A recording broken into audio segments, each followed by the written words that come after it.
Welcome, everyone. Thank you for attending Sandy Spring Garden Club's April 2021 program, Everything Roses. I would like to introduce Marge Combs, co-president of the Sandy Spring Garden Club. But before we begin, I would like to ask that all attendees keep themselves muted and during the presentation by any of our speakers today, excluding our Q&A portions, which will be moderated by members of the Garden Club themselves. Thank you very much. Marge, please. Hi, everyone. We're glad that you could join us this afternoon because this is going to be really a great program that we have planned. But before we begin, I wanted to just say a few words to remind you that we will be having our Sandy Spring Museum Garden Club drive-through plant sale on May 15th. The times for pickup are 10 a.m. to 1 p.m. as stated there. And the plants will be going on sale on our website on May 3rd. So place your orders early because we sell out fast usually. All orders are prepaid. There's no money exchanged at the drive-through. So we anticipate to have large flowering hanging baskets, perennials, herbs, vegetables, and some annuals. Now, we'd like to ask a favor of you. If you have perennials that need thinning out, consider donating them to the plant sale. We would like at least 5 of the same type of plant. Now, these plants do not have to be in sanitized pots. And if you need pots, you can email the Garden Club and we'll be able to provide you with some. So right now, if you have any other questions about the plant sale, please wait to the end of the program. And I'd like to introduce Stephanie Parkhurst, who will say a few words. Stephanie? Right, thank you. I am going to quickly share my, whoops, I'll go back here and do it this way, share my screen. All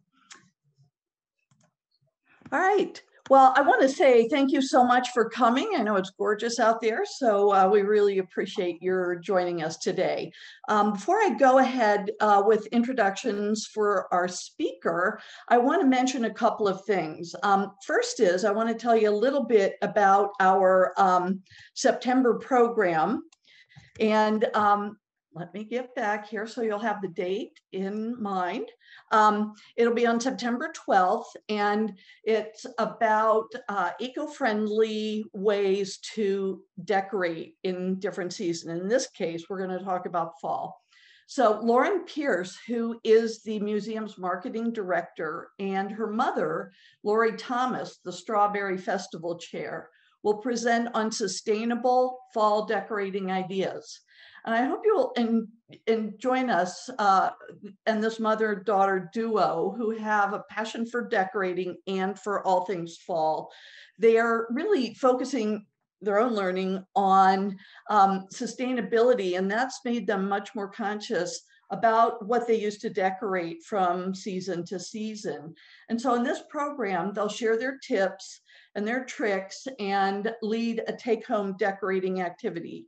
Now, I have to say that our club plans and hopes that we'll be able to meet in person in September, but that again will be a call that has to be made as we approach the date, and it will depend on the safety guidance that we have at the time. Registration will start at the beginning of August, so keep an eye out for any announcements on that.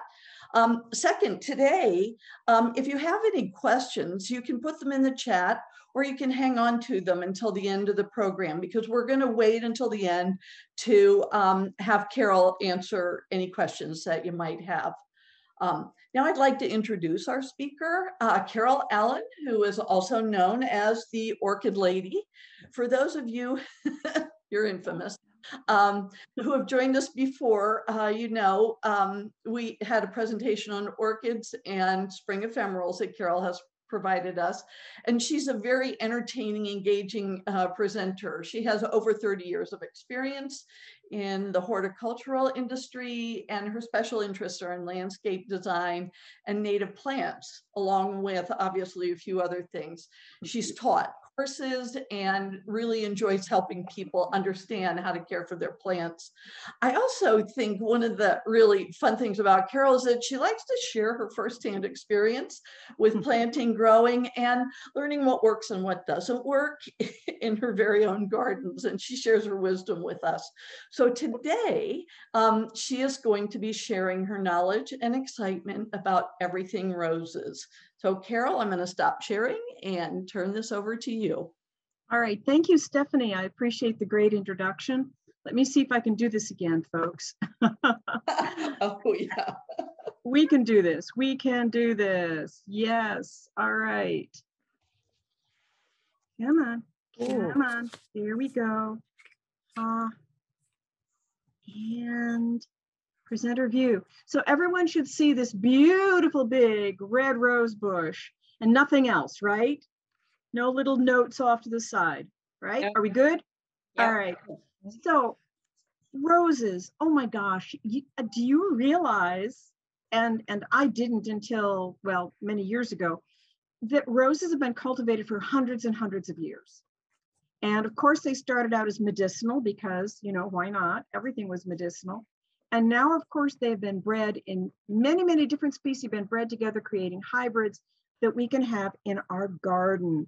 So one of the things that I do for my woody plant classes is I do include the family and the genus. So Rosaceae, and the genus is Rosa.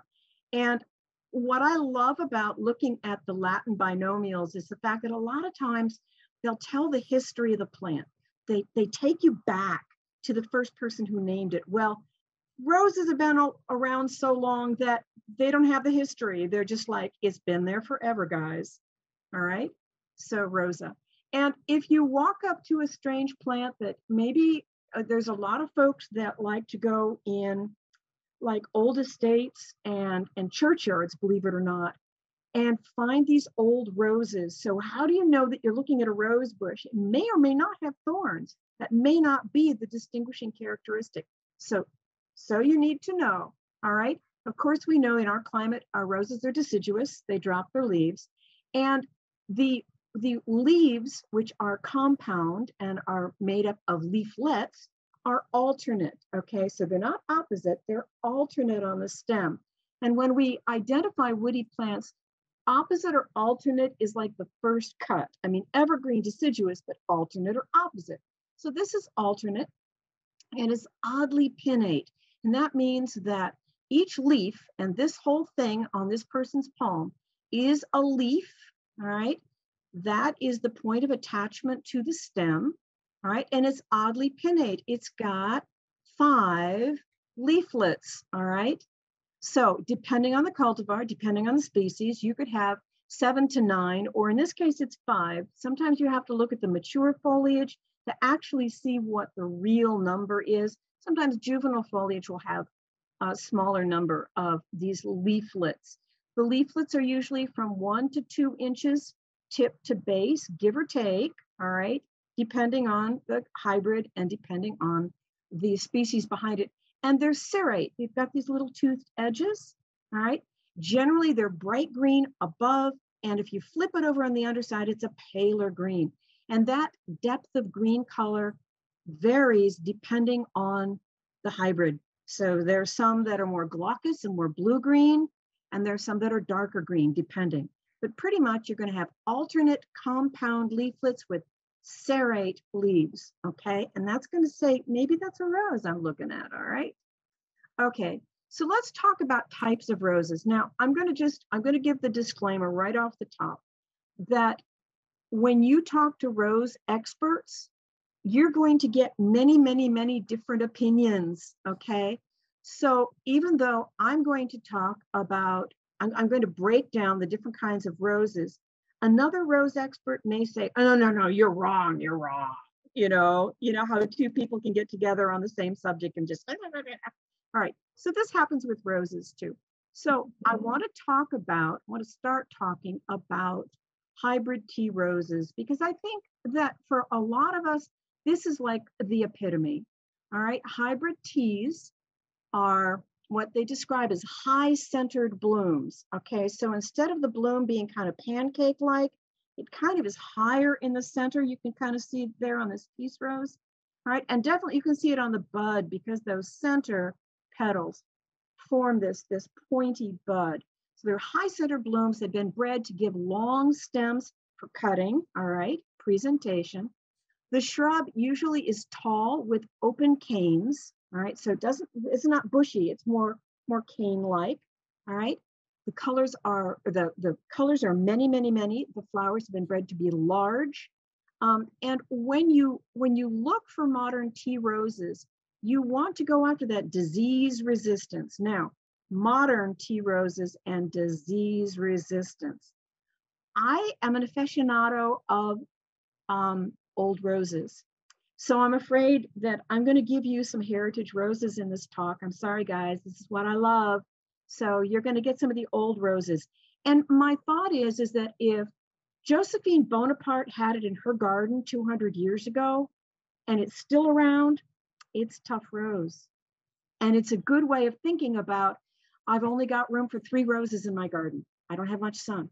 What am I going to choose? Oh my gosh, so many different roses. Choose the ones that have been around for a while, because you know that they're going to be tough plants. So I wanted to bring your attention to our picture here. This is peace rose. I think everybody knows it. This soft ivory with the blushes of yellow and peachy colors and pinks. This was hybridized somewhere between 1935 and 1939 by Francis Meland, and pardon my French, I don't speak it very well. So he bred it before the war, and when he knew that the German invasion in France was imminent, he sent cuttings to Italy. I'm trying to remember all the countries, but the United States was one of them. So he sent cuttings of this precious peace rose right before World War II, and they were received by Conrad Pyle, who is a rose grower. The original name was Madame A. Meland, which I believe was Francis Meland's grandmother, or it was relative. But Conrad Pyle released the rose in 1945 at the conclusion of the war, and it was named Peace. So this is classic rose. It's like, if you're going to have a rose, you got to have peace rose. Okay. All right, but some other hybrid teas are very worthy of growing. I love Mr. Lincoln. This is one of the best red roses of any kind of rose. It was bred by Herbert Swim and was grown by Weeks Rose Growers, and it was released in 1964. It is fragrant, because as far as I'm concerned, if it's a rose, it had better be fragrant. And it is wonderfully repeat bloomer. So when grown well, this not only gives you that spring flush, but it will bloom a couple of flushes throughout the year. To me, that's important. If I'm giving up my sun space, I want it to be fragrant, and I'm going to think twice if it's just a one-time bloomer. However, there are some cool old roses that are one-time bloomers. So next to Mr. Lincoln is Tropicana. I had Tropicana, my mother had Tropicana in her garden when I was growing up. So this was bred by a Mr. Tantau in Germany in 1960 and was introduced by Jackson and Perkins in 1962. So again, long blooming, very fragrant, and carries many, many awards of different kinds for its excellence. Now, I love the blue tones, and as a child, again in my mother's garden, she had sterling silver, and I was just enchanted by that lavendery blue rose. So this rose was introduced in 1957. It was the first lavender rose, so this is the icebreaker here, and was hybridized by a woman, Gladys Fisher, and it is also fragrant. I can't remember about the repeat blooming on it though, but oh my gosh, even just one flush of those lavender blooms takes my breath away. The other one that I want to bring to your attention, again, this is hybrid teas, is Chicago peace. So sometimes in the plant world, we get what's called a sport. It's an offshoot where the genetics, for whatever reason, changes a little bit, and it has a different attribute. In this case, Chicago Peace has much more of that peachier color, much more of the rose color. This was found in 1956 and was introduced by Star Roses. And it's not long on fragrance, but if you want more of that peachy pink punch, Chicago Rose is going to give you that color. So now let's look at Floribundas. So what is a Floribunda?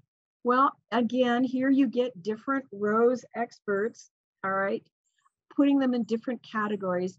It used to be called a hybrid Polyantha. So this is a cross between Rosa chinensis, which is the basic species behind our tea roses, and Rosa multiflora, which is the rose that we usually typically call a Polyantha. And so what are you going to get when you put those two together? Well, what the breeders were looking for was roses with a hardiness. So I spent part of my childhood in Rochester, New York. Jackson and Perkins was actually just down the road in the middle of the state. So that was kind of good. But up in that neck of the woods, some of these roses were of questionable hardiness. And I can remember the old Italian gardeners in my neighborhood with their tree roses. They would dig them up, lay them down, cover them with leaves and tarps and straw to bring those tree roses over the winter. So I actually had the experience of seeing where roses were of questionable hardiness. Maybe it was a variety that you particularly wanted. So that's why the breeders started breeding Floribundas for harvest, for hardiness, and for ease of upkeep. So what do they bring you? They bring you smaller, stockier, more rigid shrubs, all right, more shrubbier, stockier shrubs with an abundance of smaller flowers with a very long bloom time. And where the hybrid teas may be singletons on a long stalk, your Floribundas are going to be more of a cluster, but still give you a good-sized flower. So let's look at a few of them. Iceberg is probably, well, it's in the top 10 roses in the world. So this is one of the best roses by rose experts. That's called Iceberg. It was introduced in 1958 by a German rose breeder, Reimer Cordes. Again, my German is about as bad as my French, so my apologies to you guys. So Reimer Cordes, and it is known to be extremely prolific and it's fragrant. So clusters of these white petal upon petal blossoms in great profusion and fragrant. Now, another one that I particularly like because of the peachy pink color in the center is Gruß an Aachen. And this goes all the way back to 1909. 1909. It is only lightly fragrant, but again, makes up for it with profuse blooming. And this was bred by L. Wilhelm Hinner in Germany.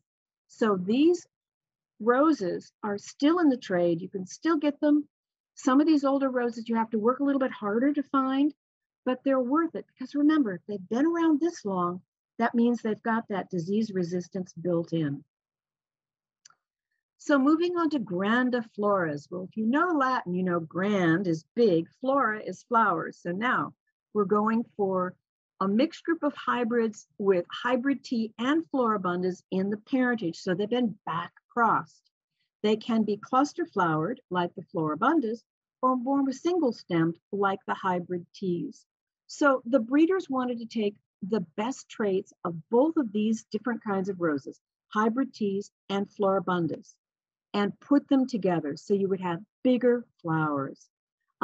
The blooms look a little bit more like the hybrid teas and being high-centered, but they're born on long-stemmed clusters when they're cluster blooms. You get a little bit long stem. Generally, they are repeat blooming, and usually they carry a nice fragrance. The plants can be tall, up to 7 feet, depending on the cultivar, and they show some good disease resistance.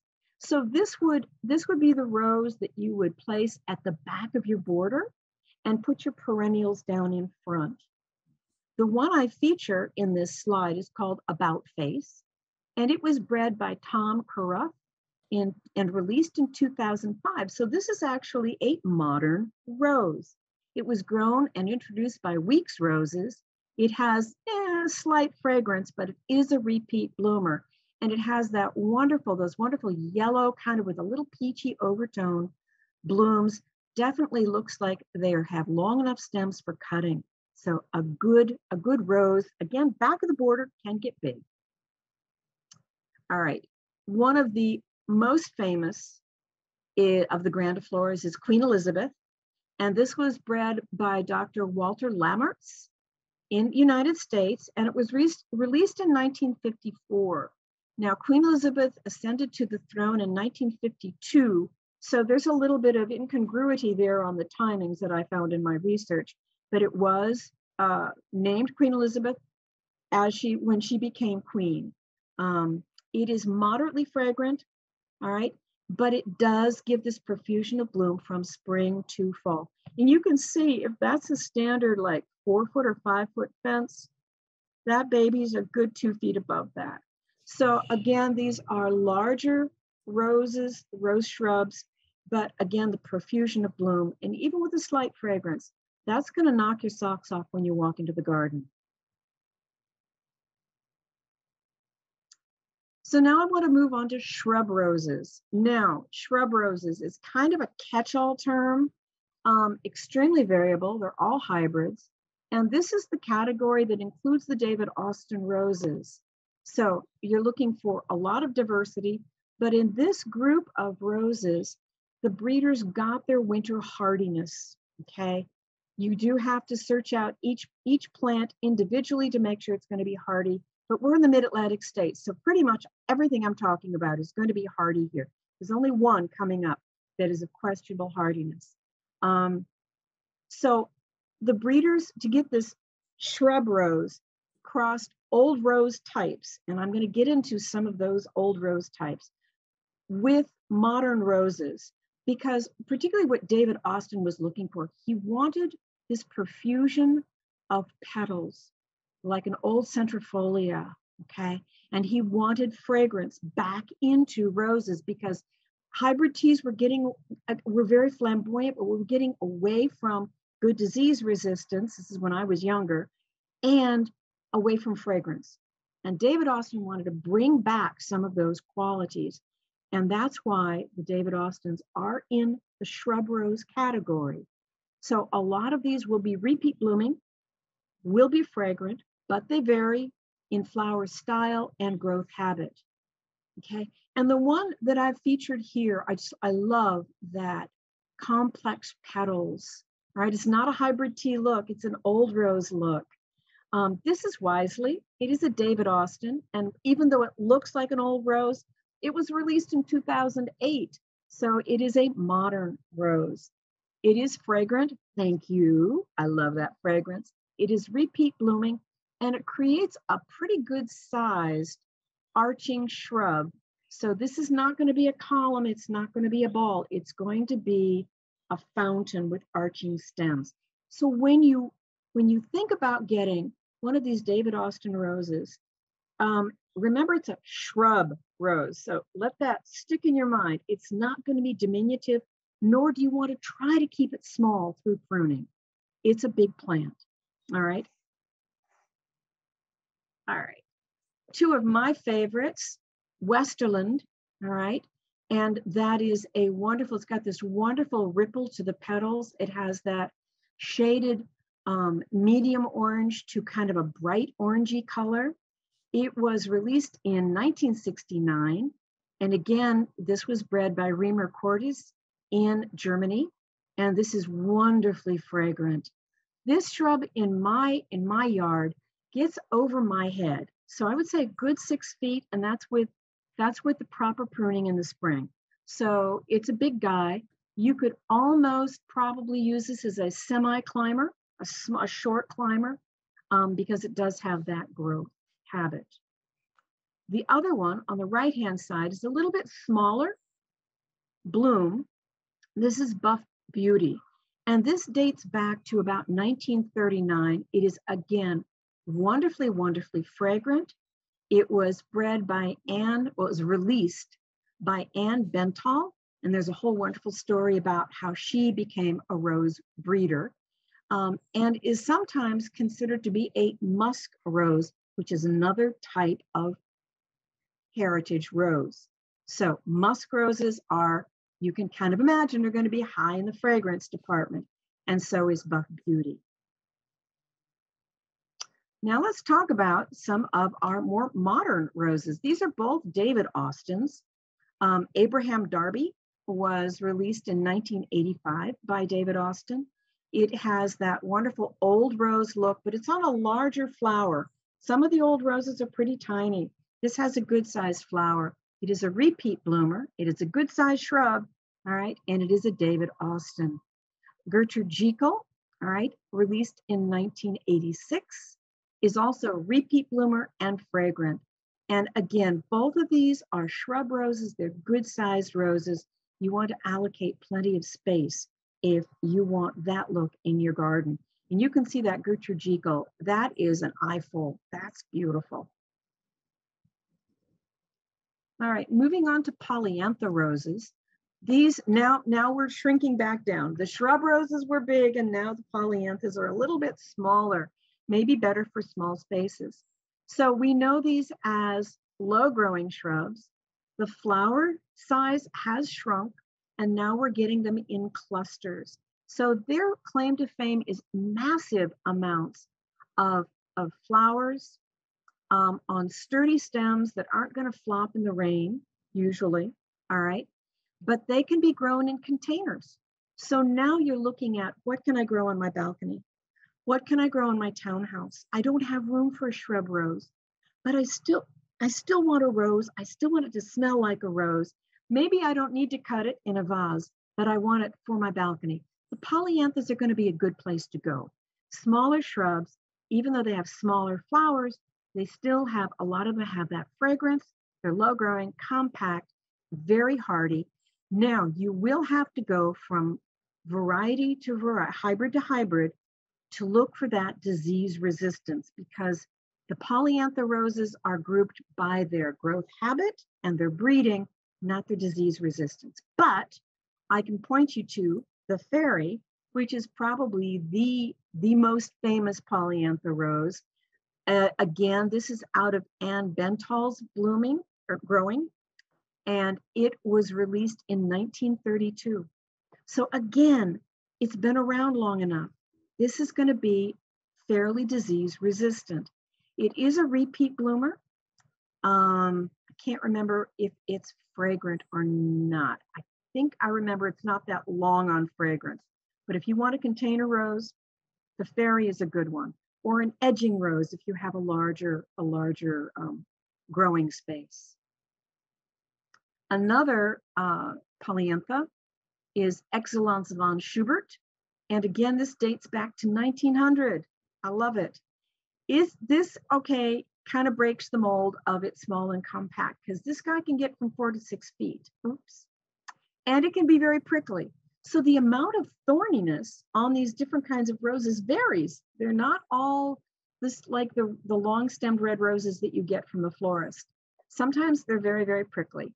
And this one is very, very prickly. It has that old rose look of many, many, many, many petals. It is fragrant, but it's a big guy. It's still a Polyantha because of its breeding.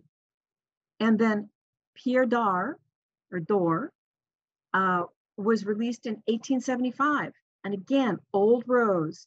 It is fragrant and it is disease resistant. And I think it's a little bit more compact than Excellence von Schubert, who is a little enthusiastic. But again, that delicate white shading into peachy pink in the middle, that's a beautiful rose. And then there's Clotilde Suppert. And again, she was released in 1888, fragrant. This one tops out at about 18 inches. So again, we're back like the Fairy rose. This is going to be something for containers. It's been around for a long, long time. It's going to have that disease resistance.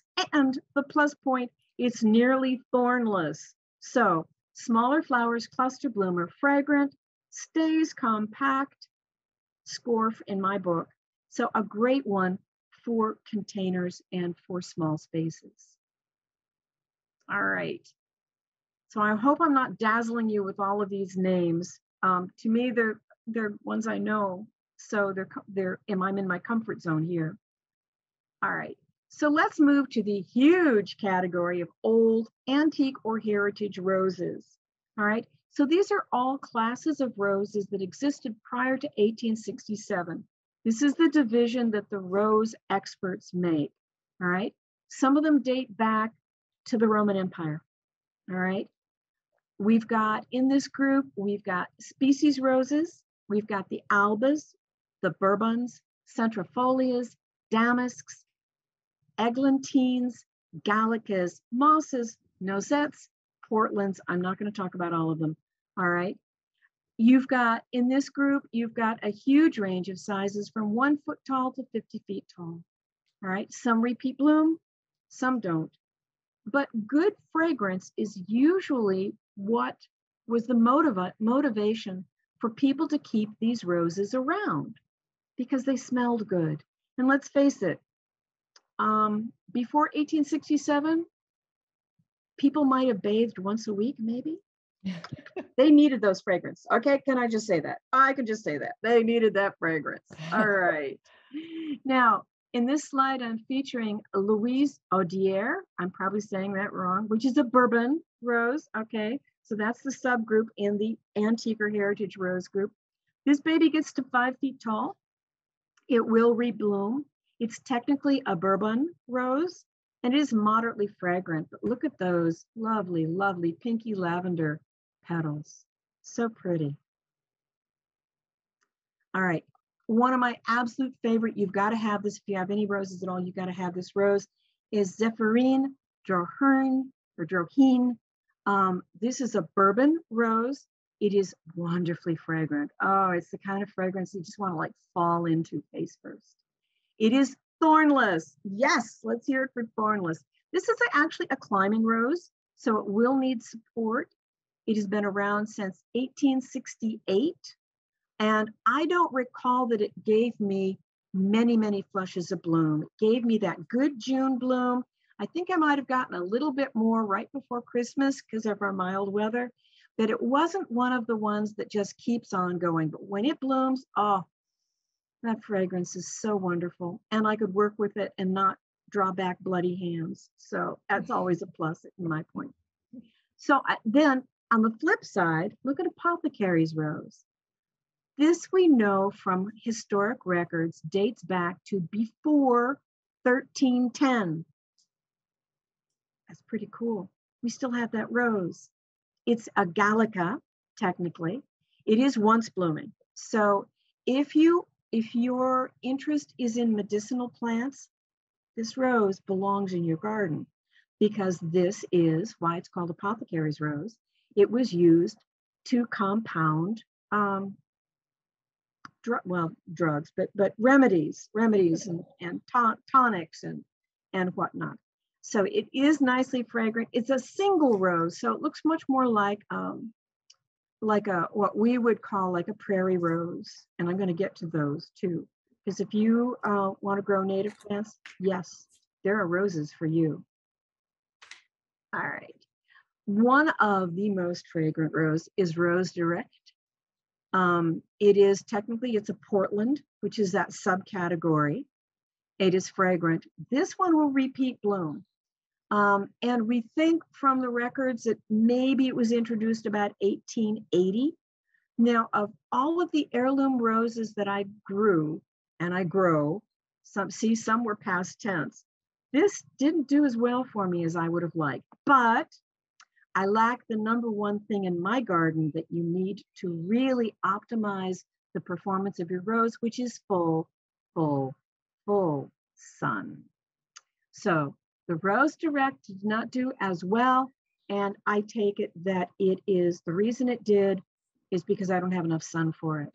But fragrance, oh my gosh, flowers weren't that big, but very, very beautiful, very, very fragrant.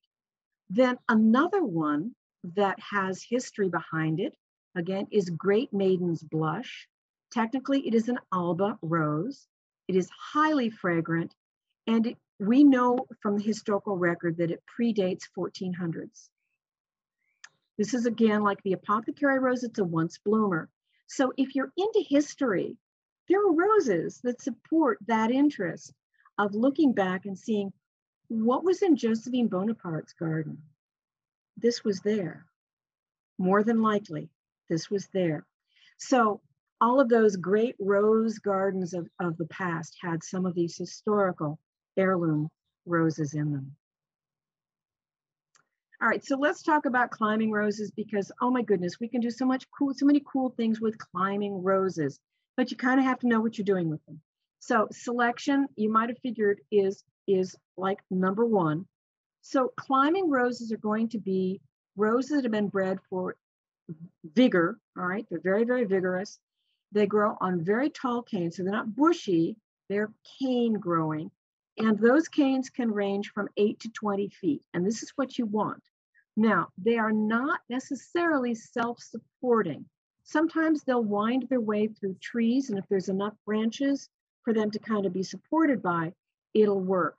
But if you're just starting out, you're going to need something to support them, like this Joseph's coat on this fence. And when you think about it, it's almost good because at some point that fence needs painting, and you want to be able to gently take that rose and lay it down so the painters can get in there. All right, so we know that they're very vigorous. We know that they're very tall. Sometimes you will get, like there's a Mr. Lincoln that is not only a shrub rose, it's a climbing rose as well. So it's been bred a little bit differently for those longer canes. And in general, the experts say that the individual blooms on climbing roses can be finer quality and larger than on the bush form. Boy, if I get some nice flowers, I'm happy. I don't compare them.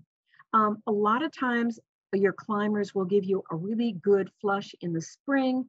And if they repeat, it's going to be a little bit more sparse, maybe with a second fall crop of good heavy bloom. All right. Generally, they have larger flowers and fewer flowers than the next group, which is rambling roses. So let's talk about Joseph's coat. I love Joseph's coat. I think this enchanted me when I was a little girl because the flowers change color. And I think that's cool. All right. And that's why it's called Joseph's coat. So you may get those catalogs from our less than exemplary nurseries, and they'll have Joseph's coat. And you know those photographs are enhanced, right? You look at those, you know, that's not the way it looks. It's been enhanced, it's been colored. Well, Joseph's coat really looks like this. So if you get those catalogs, this is one you can actually believe. So it was bred by David L. Armstrong and Herbert Swim, and it was released before 1963. Moderate fragrance, pretty good repeat bloom. It's a wonderful, wonderful climbing rose. But of course, New Dawn is like the epitome of a climbing rose. So that pale blush pink, it was released before 1930 or about 1930. It does repeat bloom. It is fragrant, and it's one of the most highly awarded roses in the rose kingdom.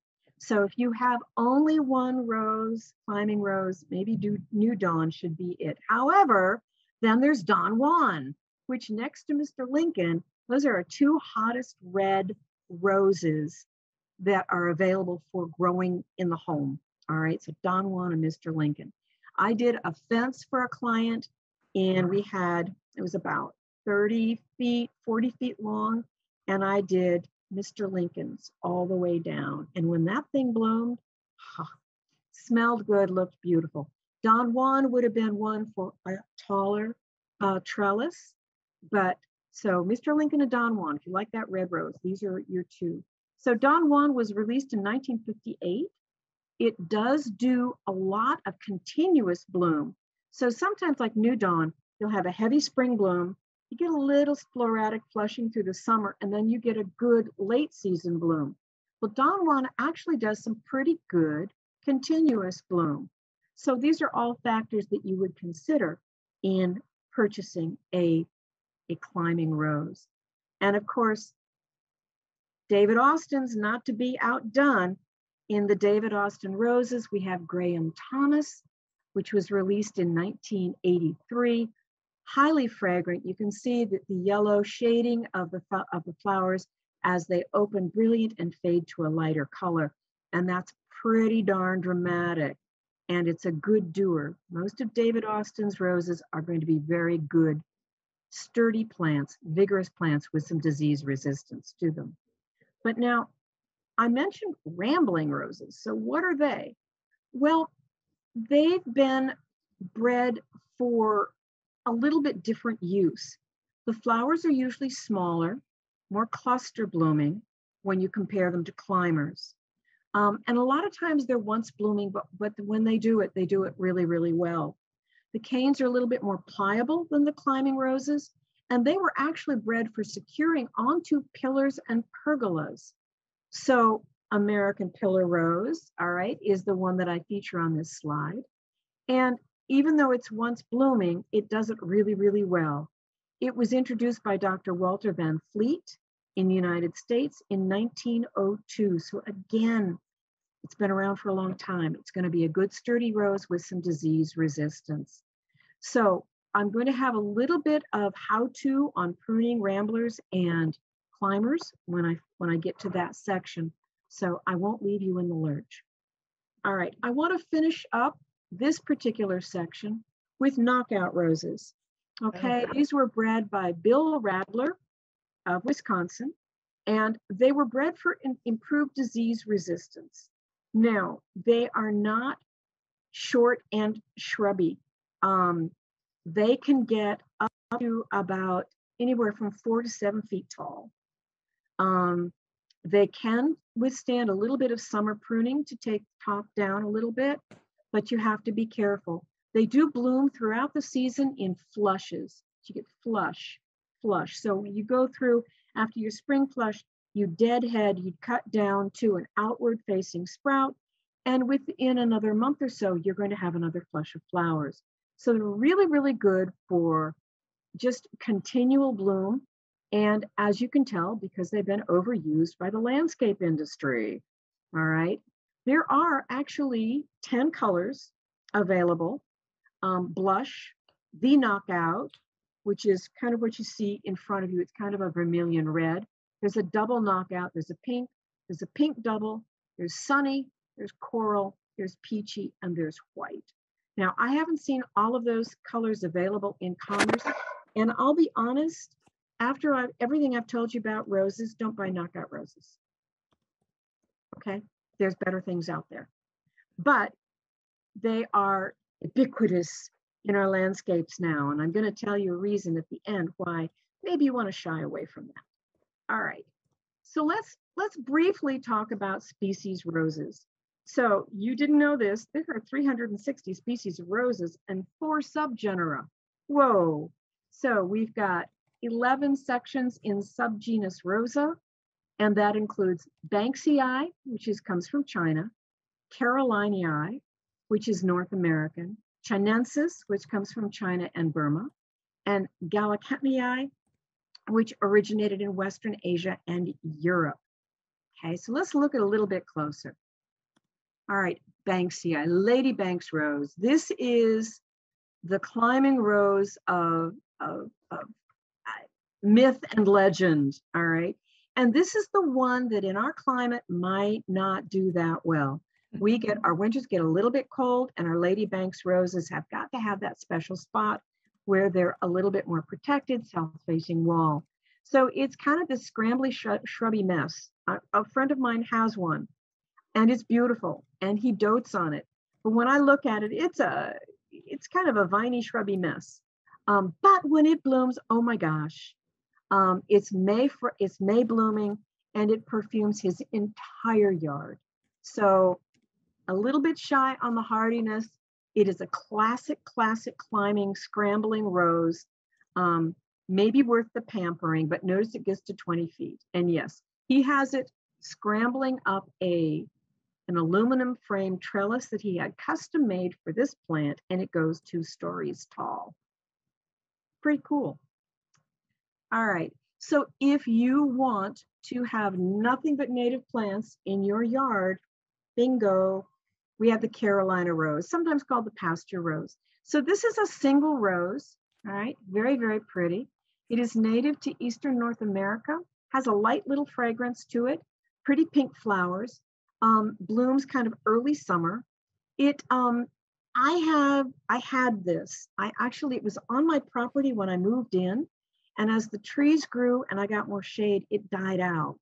So I kind of regret that I haven't brought that back into a sunnier spot. Mine got no more than about 3 to 4 feet. It does need full sun, and that's why I lost it, because the trees got bigger and shadier, and it likes basically good garden soil. It doesn't need moist soil like, swamp, but just doesn't want to dry out. So it's a small shrubby rose. It's very thorny, it's very spiny, but I miss having it. And if you want to venture into native plants, you've got a rose that's waiting for you. So let's look at chinensis. This is the China rose, and this has been bred in China for ornamental use for centuries. Okay, it can get anywhere from 3 to 6.5 feet, depending on the breeding line, and it's known for its profusion of bloom and that wonderfully complex flower.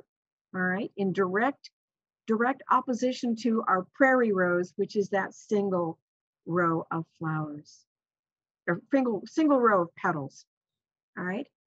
The Gallica roses, this would include the Gallicas, the centrifolias, damask roses, and Portland roses are kind of in this one area, or this section of rose species. You can see very, very, very complex petal arrangement, moderate sized flowers, highly fragrant. So much so that damask roses are still grown in France, and they are harvested for perfume. So that is a whole field of damask roses, and they are being harvested for perfumery. So yes, you too can have damask roses in your backyard if you have enough sun. All right. So Rosa Vergusa is a rose that likes beachy, sandy soil. It originates in Eastern Asia. It is suckering. It's not for small spaces. It does, I've seen a lot of these planted, say out on the Eastern Shore, Delaware, on the beaches. Even though it's not native, it adapts very nicely to that. It is well known for its very beautiful rose hips. Makes beautiful, beautiful rose hips. Gets to about 4.5, 5 feet tall, and is very, very fragrant. It's also very, very spiny. So again, if you've got a place out on the shore, this might be a rose that would create a little bit of a hedge for you. It would keep small children out, that's for sure. Pretty thorny. All right. Now, the rose I just love and adore that we don't do well in here in our area in mid-Atlantic states is Rosa Glaca, because look at that foliage. Oh man, that is so, so pretty. It doesn't like our heat and humidity. I have not been horribly successful with it. I have friends who dote on them. They get them to work, not me. So it's native to South and Central Europe, and it's grown for its beautiful foliage and its beautiful rose hips. So you can see it's a single pink, all right, and it's going to do that one flush, but that's a beautiful rose. So I'd have to move north in order to grow that one. So beautiful, beautiful rose. So I've presented a whole bunch of different kinds of roses for you. I've run you from climbers to everything in between. So let's talk about how do I grow this well, Carol? All right, so this, by the way, is the rose garden at Brookside Gardens. All right, so we have that in our backyard. So if you're like me and you live in a shady backyard, you can go to Brookside Gardens and get your rose fix. All right, they do a great job there. So for best results, you are going to plant them in full screaming sun. Yes, I know that tag on the bush when you go shopping for it says part sun. Maybe in Florida. Okay, not here. We really want that full sun, and the reason we want that full sun is because it helps prevent black spot and powdery mildew, 2 of our fungal diseases. So full sun, good air circulation is going to be important for us because we do live in the powdery mildew center of the world, okay? We do powdery mildew really, really well here in the mid-Atlantic states. Now, as far as soil goes, you don't need anything really, really special. What I would call is just good garden soil, okay? If you've got solid clay, add some coarse organic matter to open up the drainage because these roses do not like wet feet. Keep a mulch on them, all right? So any one of the organic wood chip or wood shredded wood mulches is fine, maybe about 2 to 3 inches. Don't stack it up around the crown. Give it a little bit of breathing room. But definitely you want to keep that soil moist and cool, and then water as needed. So roses are probably going to want to have something around maybe 1 to 2 inches of water per week. Now, normally we don't have a lack of water lately in the mid-Atlantic states, but if we do have those prolonged droughts, water your roses, okay? And drip irrigation will be perfect on this because overhead irrigation is going to leave water on the leaves, and that's going to encourage your fungal diseases, not the direction that we want to go.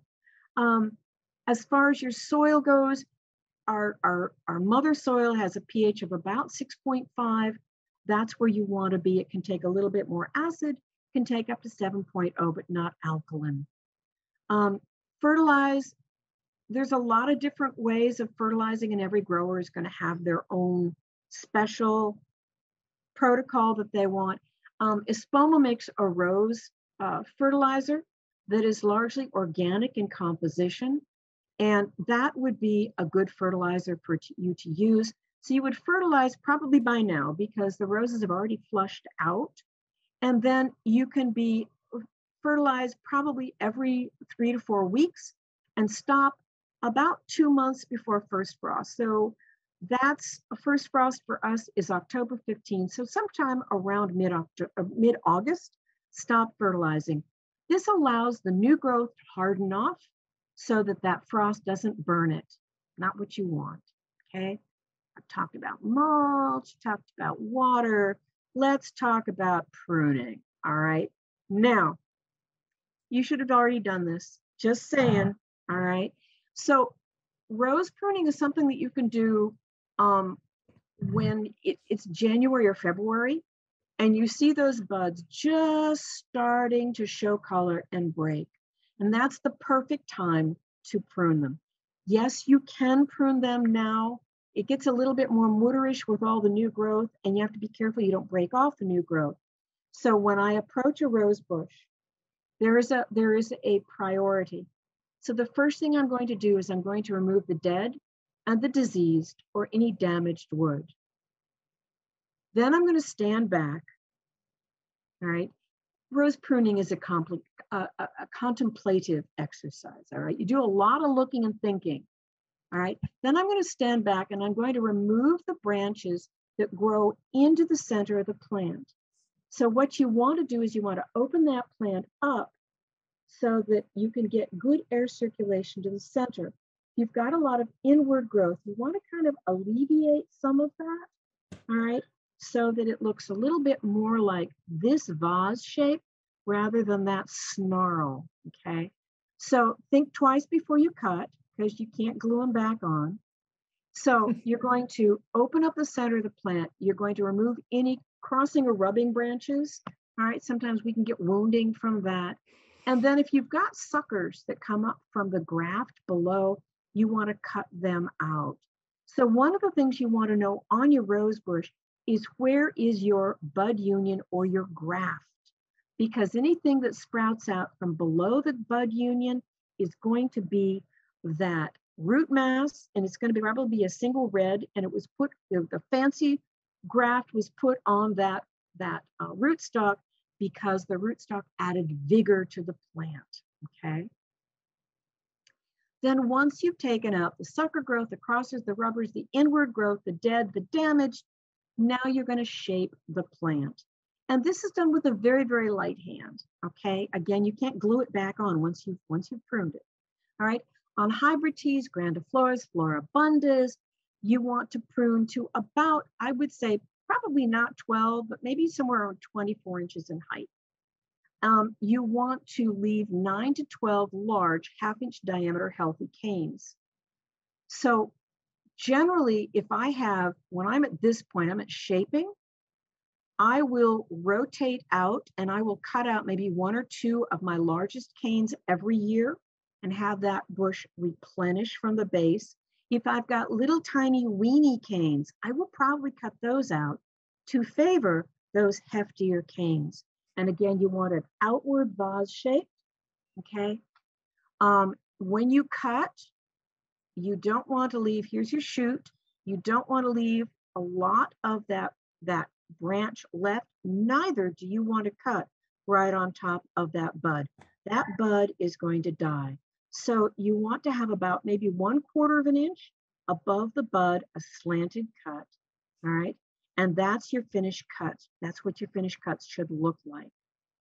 So that's hybrid teas, Grandifloras, Floribundas, I would say. If you've got knockout roses, I use that same prescription for knockout roses. On heritage roses, shrub roses, species roses, prune lightly, removing no more than 1/3 the growth. And miniature roses only need minimal pruning. It's going to depend on when was the last time you pruned it, all right? But keep in mind that only take off 1/3 rule, okay? So that's actually pretty straightforward. Remember, look at it a lot more than you cut it. And you're certainly not going to use any electric machines pruning roses at all, ever, all right? A good set of pruners and some leather gauntlet gloves are going to be what you're going to want to have when you go into rose pruning. So let's talk about pests and diseases, all right? So first of all, you're going to buy for disease resistance. You're going to plant them in full sun. You're going to give them good air circulation. You're going to keep them mulched. You're going to keep them irrigated. And if they do drop diseased leaves, you're going to try to keep those up. Don't blow them. Really rake or pick up those diseased leaves. Everybody wants to grab that blower. No, I'm anti-blower for sure. So what do we have here? Well, this is black spot. That upper left-hand corner is black spot. And again, you want to buy for disease resistance. You want to buy for roses that are not prone to black spot. And this middle picture is powdery mildew. So this is usually a 1-2 punch that we get midsummer on our roses. And again, full sun, drip irrigation, not overhead irrigation, and good air circulation. You're going to get that with pruning. It's going to help you avoid that. Now, you can use regular applications of fungicide. You're going to be applying fungicide at about a 7 to 14 day interval. That's like the rest of your life. You're putting fungicide on the roses. You can use conventional chemistry for that, daconil, funginol, mancozeb, clearies, and others.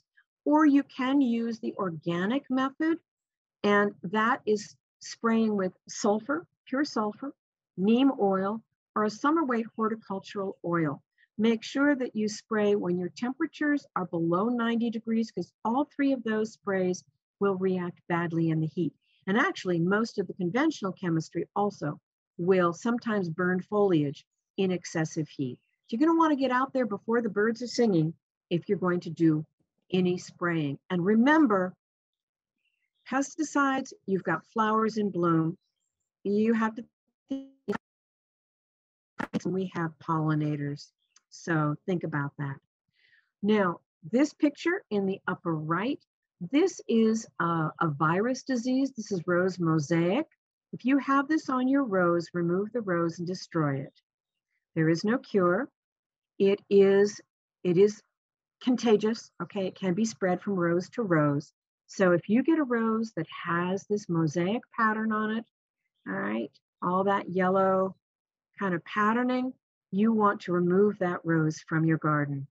And now this is rose rosette down here in the lower left-hand corner. And this is what comes from taking knockout roses and putting them on every street corner, all right? This is a virus disease. There is no cure for it. It is spread by area-phyid mites, which are the very dickens themselves to control. You would need conventional chemistry to control area-phyid mites. So if you have rose rosette on your roses, destroy the rose. And I'm going to say, you're not going to plant roses again. highly contagious. If your roses have it, that means it's in the neighborhood. So you've got that source of the disease. So sad, sad. I go in a lot of parking lots and I see masses of knockout roses with rose rosette. And the landscape company doesn't realize that that is the disease source for all of the neighboring rose gardens. So this is a big problem. Two little problems when you talk about this one, that's a big problem. Aphids, spray it off with a strong stream of water, just hose them down, power wash it. And this is the damage from rose slugs. Now, I've gotten over going, ew, I will squish those little caterpillars. There are little tiny green caterpillars either on the top or on the bottom, and squish them. Start looking for them now. They are little tiny green things. If you see this kind of window pane damage, doesn't go all the way through the leaf. It's just one section of the leaf, just the epidermis. Squash it. You can use either a horticultural oil spray, a neem oil spray. You can use a product called Botanigard, which is it's a bacteria, or you can use spinosad, Captain Jack's dead bug brew, which will also, if you've got a lot of roses and you've got a lot of problem with rose slug, you can spray with that. But remember, you're spraying flowering plants. So please spray safely and not when your rose is in bloom. So that concludes my presentation. All right, thank you very much for your attention. And I would be happy to take questions.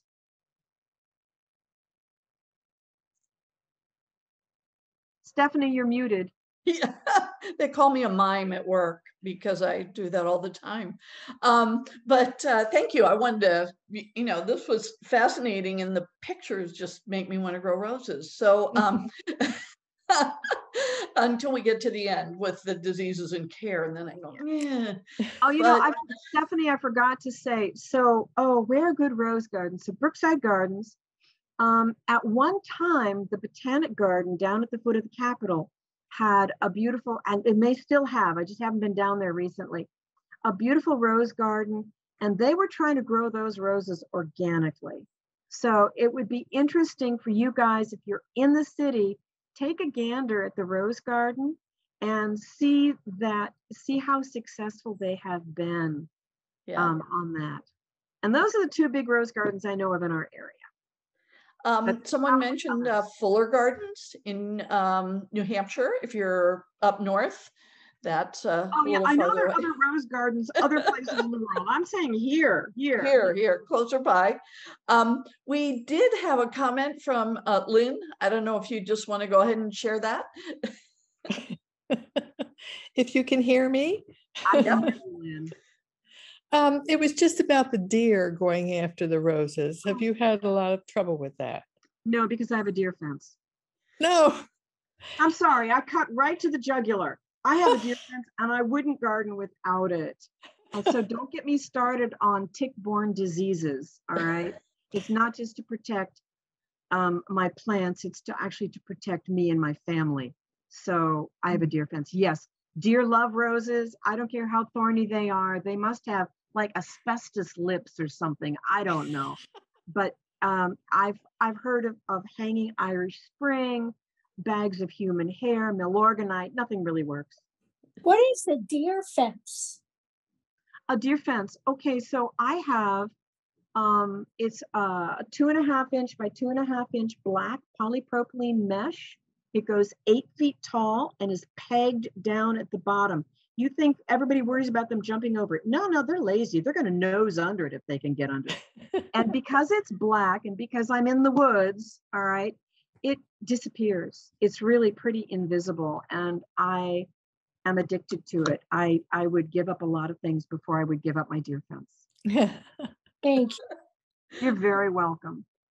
And by the way, if you're handy, you can put up deer fencing yourself. It's a little bit of a grunt, but I put up my deer fencing. I have about 3/4 of an acre in deer fence. And it was me and about a half dozen of my able-bodied friends, a keg of beer and a barbecue.